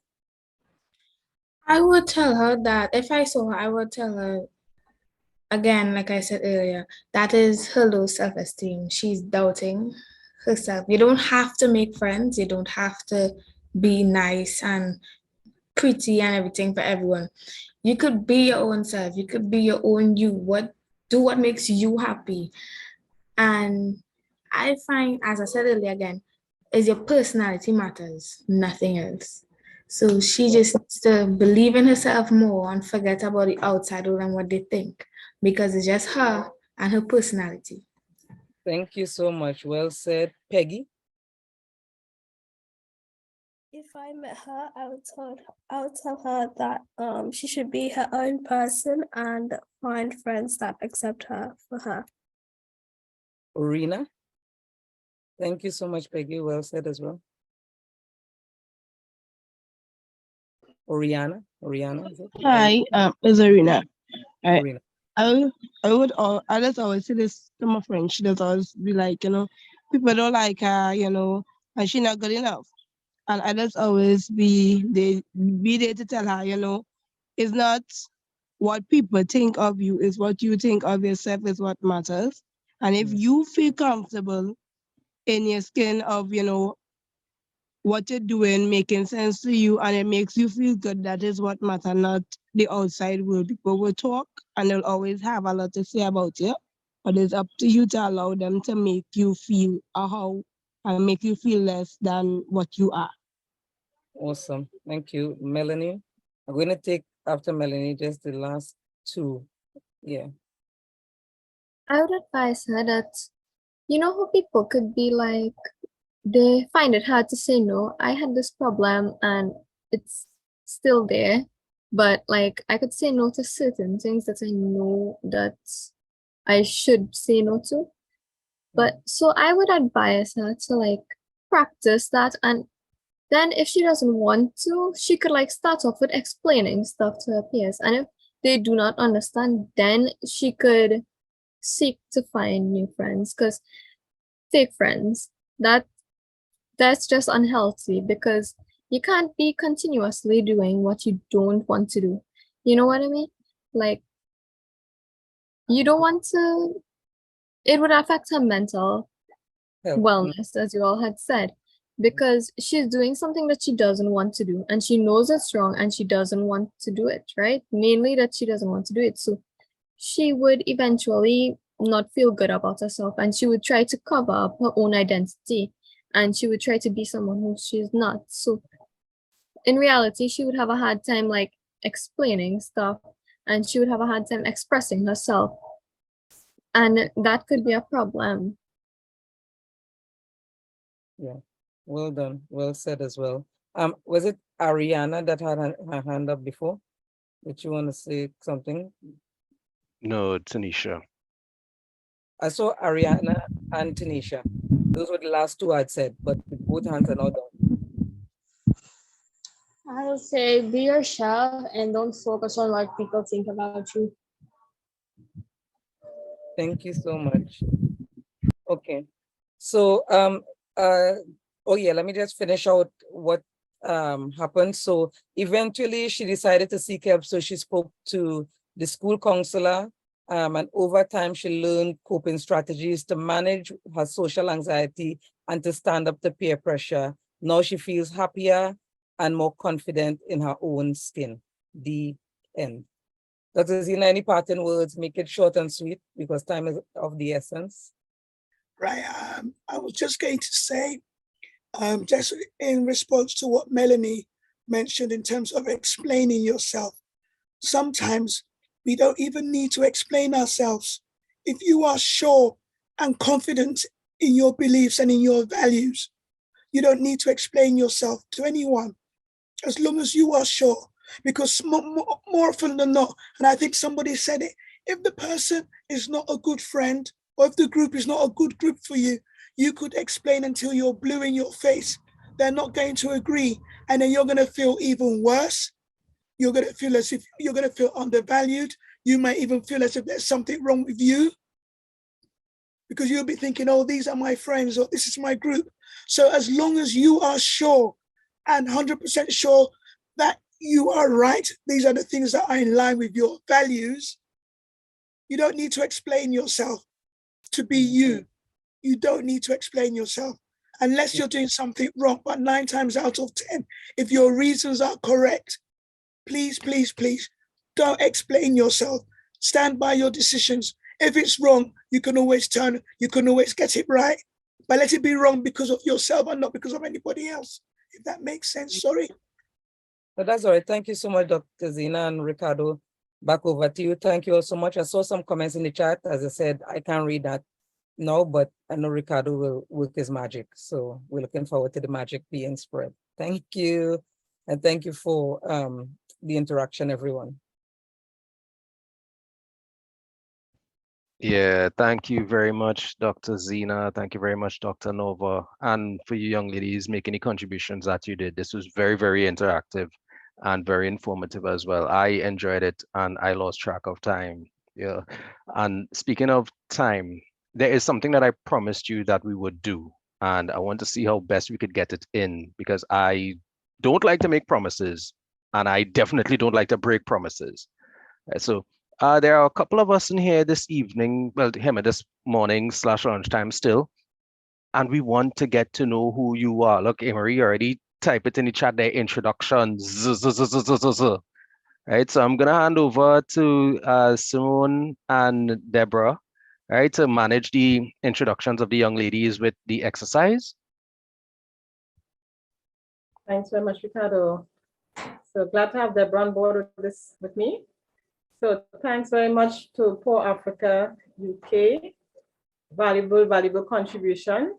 Really appreciate you guys being on board with us. It is so important for the young ladies to understand not to give into peer pressure and to align themselves with persons who align with their morals and their values, and not just, be in with the crowd. Okay? So that is very, very important. For the decisions you make now will influence your future. It's important for them to know that. So we want to give the girls a chance to introduce themselves. So they're going to say their name and they're going to use an adjective. So for example, if their name is with S, they're going to use an adjective starting with S by themselves. After that, they're going to introduce the country, so the name of their country, and also something positive about themselves. So we're on self-esteem, self-love, self-awareness. So we want a positive statement about yourself, an adjective to describe yourself and your country.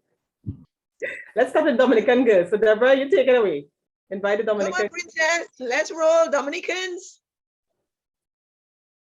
You can say it in patois too. Okay.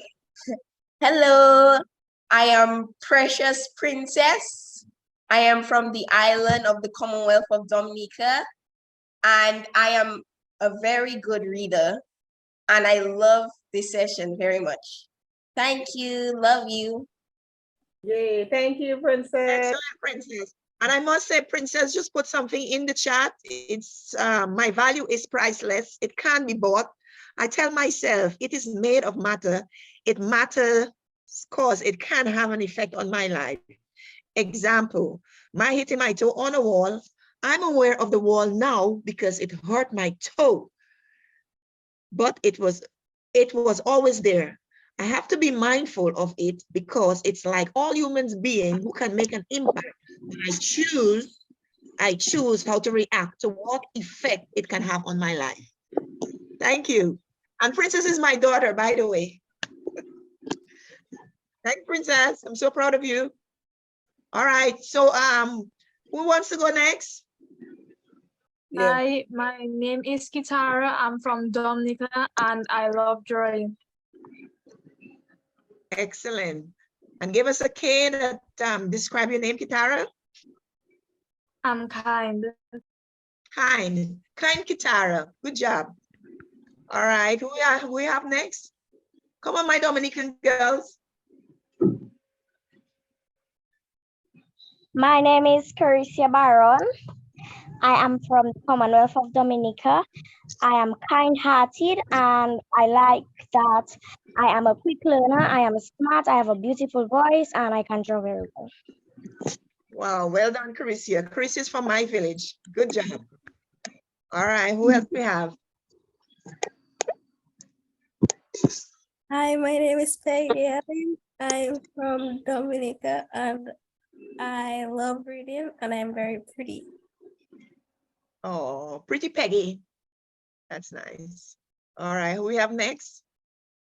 My name is Julian and I'm from Dominica.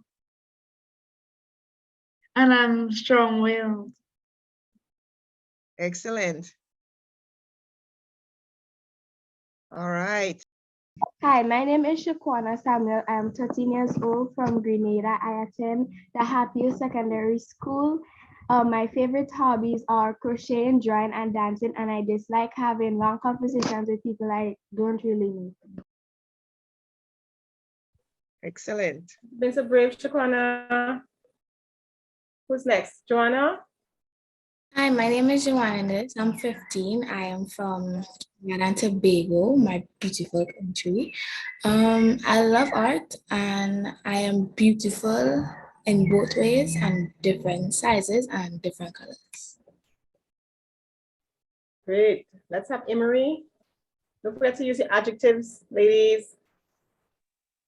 Hello, I am Emery Lincoln. I am from the country Trinidad. I can be very awkward. It's a first conversation with somebody new, and I like to draw and read. All right, so let's have Alexis. Hello, my name is Alexis. I'm from Trinidad and Tobago. I'm very ambitious and I like to draw, write, and paint. Thank you, ambitious Alexis. Ariana? Hi, my name is Ariana and I'm from Dominica. And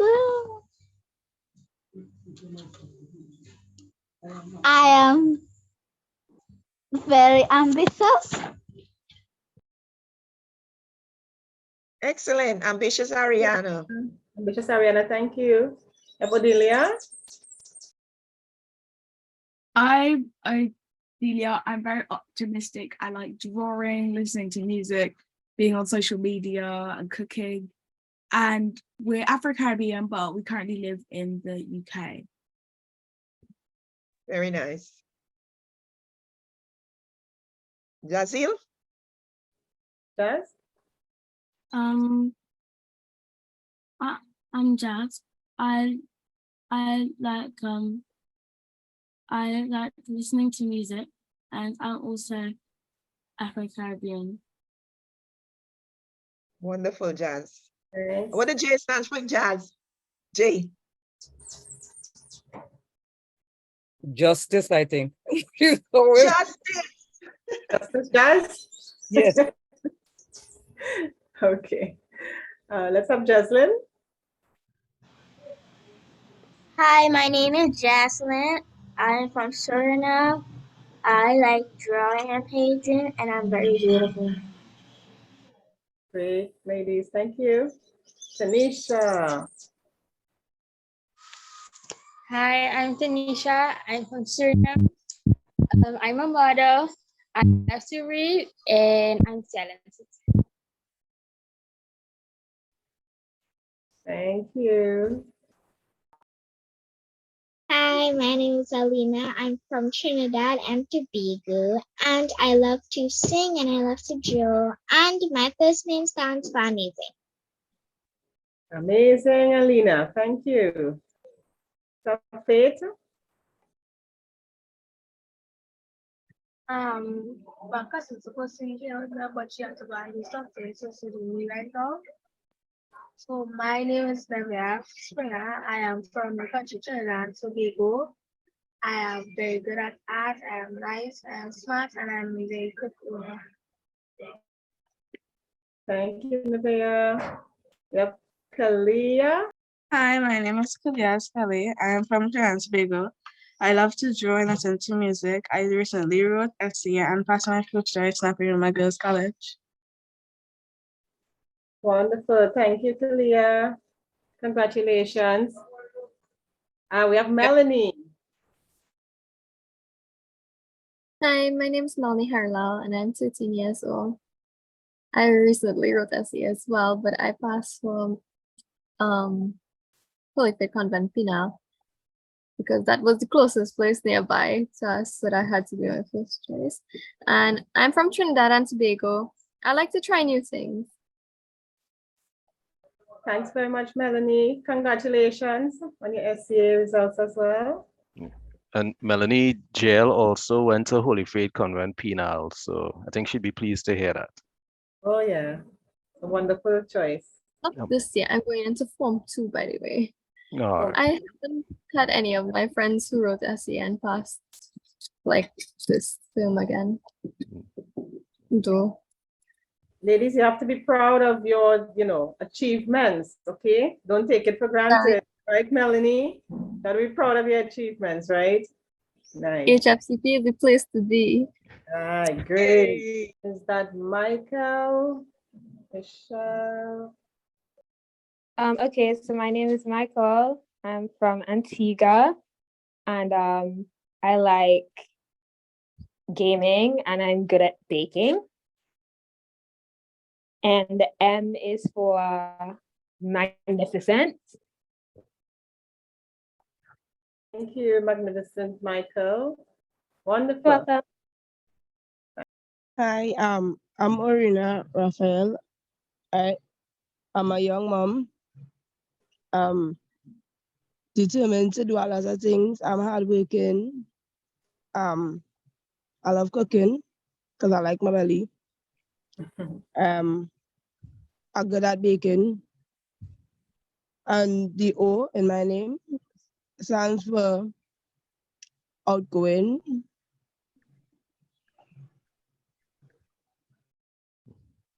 Excellent, excellent. Outgoing. Thank you for sharing.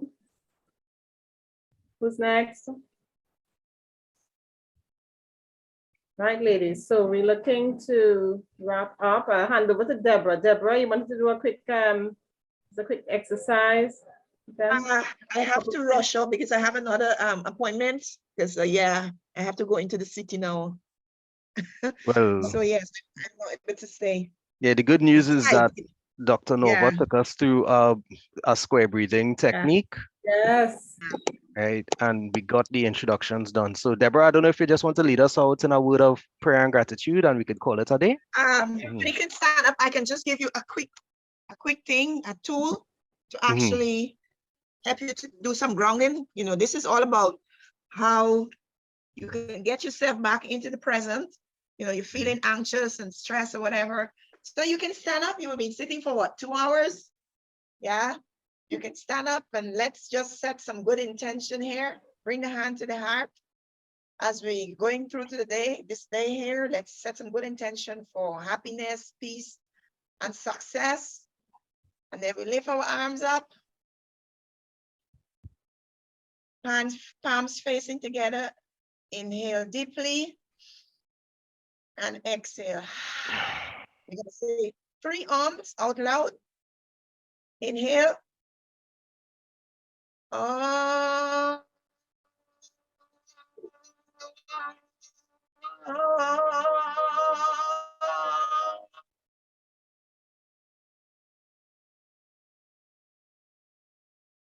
Inhale.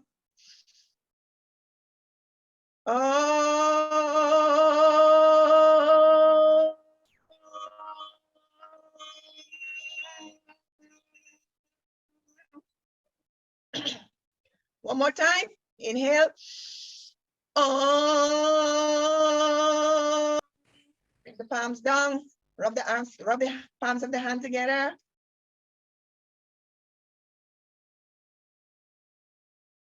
Place that palm of the hand on the eyes. Get within the body. Inhale deeply. And exhale. Feel the shoulders releasing down. Inhale one more time.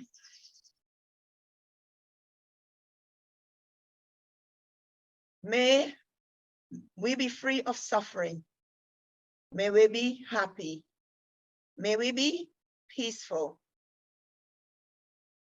Release the hand. Take a bow. Thank you.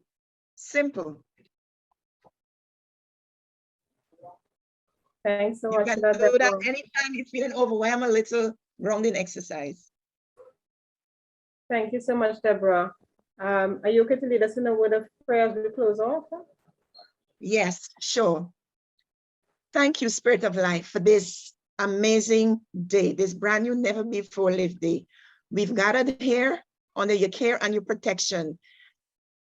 Grant us your divine wisdom so that everything we learn here today, we can take it forward and continue to be that divine light, that divine star, that unique star, and so that we can continue to empower ourselves and empower our community. Guide us and protect us and keep us safe until we meet again. In sweet Jesus' name, I pray. Amen. Amen. Amen.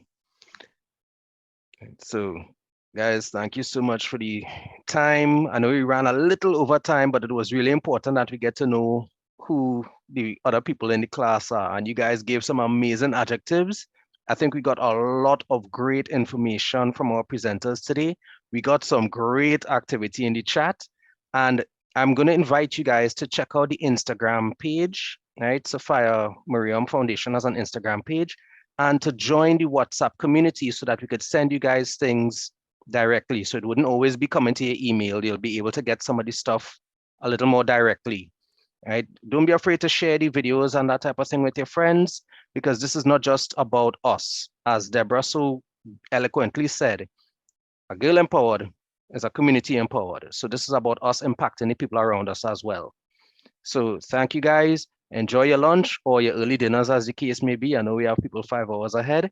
It was great seeing you guys and hearing from you all. Excellent camera engagement today. And I also want to especially big up the Antigua, because it's the first time I hear Antigua name since we start the session this year. So love you guys. Stay good, stay safe. And Simone, I don't know if you have anything to say, but I am good. Yeah, I just want to say thank you to everyone, all our partners. Thanks to Savannah. Savannah's a little under the weather. So thanks for your support, everyone. This was a wonderful, wonderful session. It's been a session very close to my heart, very, emotional for me. And I've learned, it's a learning experience every day. So I'm always welcoming, new experiences. So thanks, guys. Have a wonderful rest of your day as we close off. Thank you. Bye. Bye, guys. Look forward to seeing you all next week. Thanks, Dr. Nova, Dr. Zina. Bye. Bye. Bye. Bye, everybody. Bye. Bye. Bye. Goodbye. Bye, guys. Goodbye. Goodbye.